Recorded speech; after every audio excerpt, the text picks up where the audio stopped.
Un chantier en déséquilibre se répare comme un corps en tension, avec respect et précision. En discutant avec ma femme qui fait de la médecine chinoise, elle m'expliquait ce concept d'équilibre dans le déséquilibre. Et j'ai trouvé intéressant et je me disais, mais comment on pourrait amener ça dans le domaine de la construction?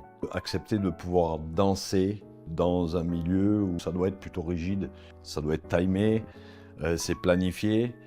Et d'un autre côté, on se rend compte qu'on doit toujours danser avec le temps, on doit toujours trouver des solutions. Et j'ai trouvé intéressant de voir que finalement dans la médecine, on peut l'adapter à la partie construction. Trouver des solutions et tout le temps s'adapter au déséquilibre au jour le jour. Plutôt que d'avoir un planning rigide dès le départ, ça peut être bien de prendre toutes les difficultés en considération. Plutôt que d'attendre que tout soit parfait, on anticipe les déséquilibres.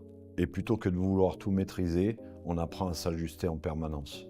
Les chantiers ne sont jamais des lignes droites, c'est du vivant. Donc vouloir figer un chantier, pourquoi pas, mais être flexible comme l'eau, c'est encore mieux. C'est plus fluide. Depuis notre discussion, je vois mon métier sous un autre angle.